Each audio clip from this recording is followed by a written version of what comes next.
This is He Knows Everything, bringing you that heat that far.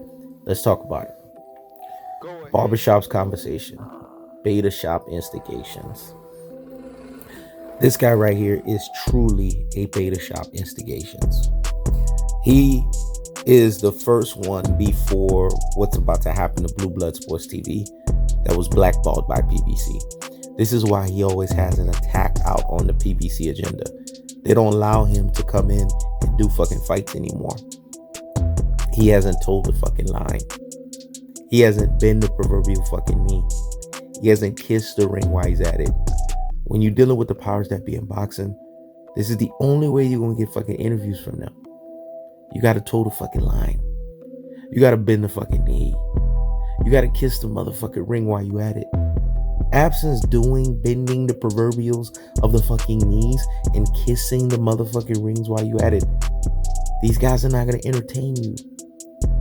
He was talking shit about Al Heyman.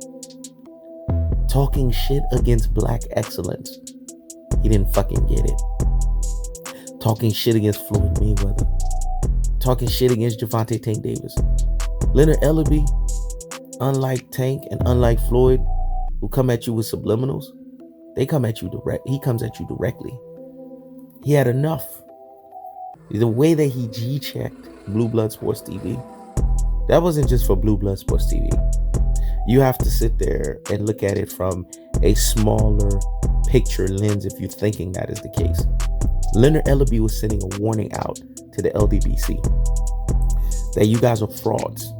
You don't run shit. All you do is run your rabbit ass mouths.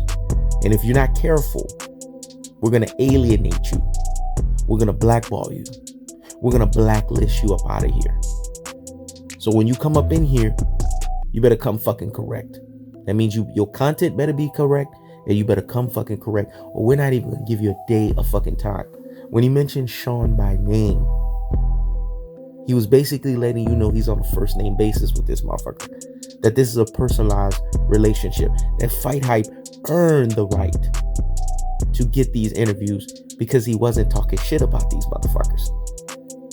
And he was keeping everything from an ethical and moral standpoint. Do I agree with everything Fight Hype says? No, I fucking don't. But Fight Hype has been authentic and consistent since day fucking one. You haven't been.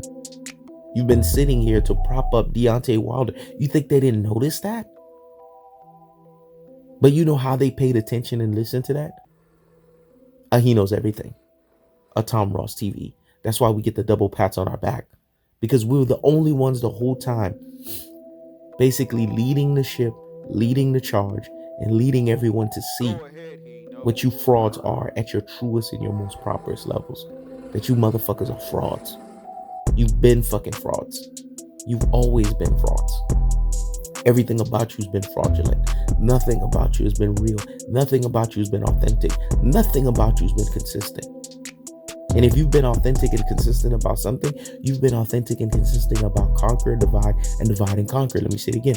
If you've been authentic and consistent about something, you've been authentic and consistent about conquer and divide and conquer. Why the fuck is Gervonta Tank Davis coming out of your rabbit ass mouth? Betashop Instigations.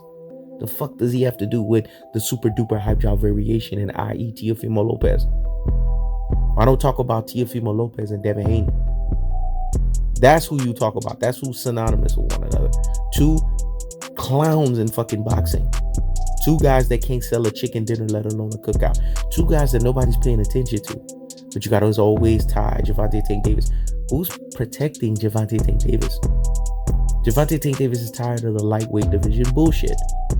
Ever since Lomachenko lost his allure and prestige, and the Loma and the Tank fight never became an actuality, he had to get the fuck up out of there and transcend weight class after weight class after weight class. Gervonta Tank Davis, unlike these other ones, can go all the way up to 147. We can't say the same shit for Teofimo Lopez. We can't say the same shit for Devin Haney. These two motherfuckers need to fight so that we know who's really undisputed. You got a super duper hyped up variation looking stupid out here in these boxing streets saying he's undisputed when we know damn well WBC Super Championship belt is with Devin Haney. Then we have Devin Haney, who has a WBC Super Championship belt, but hasn't fought anybody of notoriety and anyone notable for him to be worth that WBC Super Championship belt. Basically, he's an email fucking champion. You would think you guys would keep their foot on their necks with that. You would think you would separate the weak from the strong as it relates to and it pertains to them from that standpoint. But nah, y'all don't do that. You know what y'all do? Y'all shit on these motherfuckers. Y'all spit on these motherfuckers. And i.e. Gervonta Tank Davis of the world. And y'all want to sit here and make it seem like Gervonta Tank Davis is the problem. Gervonta Tank Davis is having memes, Leo Santa Cruz memes. This man fought Mario Barros, a 140-pounder who was dangerous, and beat the living shit out of him, knocked his ass out. This man has tanked Ivan Redcat, a full-fledged welterweight, in sparring. This man prepped Sean Porter. This man has told you he could hold his own against the welterweight division in sparring Sean Porter. So don't hand me this nonsense about PBC is protecting Tank. It's called PBC knows how to move their fighters. This is why Gervonta Tank Davis is box office. This is why Gervonta Tank Davis is able to command and make the money that he's commanding and making. So you Ldbc frauds, you're supposed to be about your own. Every chance you get on the mic to shit and spit on your own. You motherfuckers didn't learn your lesson from Deontay Wilder. The Deontay Wilder's fall was also your fall because you put him up as a shining beacon, but really he was a false fucking idol. So y'all motherfuckers get and deserve what y'all fucking get. And He Knows Everything and the Tom Ross TV is going to continue to expose your rabbit asses. And if that's not the cold-hearted, that's not the unadulterated, that's not the cutthroat true teller fashion, that I don't know what is. And then, as the saying goes, I keeps the foot on the whoop, the nicks. I keeps the foot on the whoop, the nicks. This is He Knows Everything. Check it out.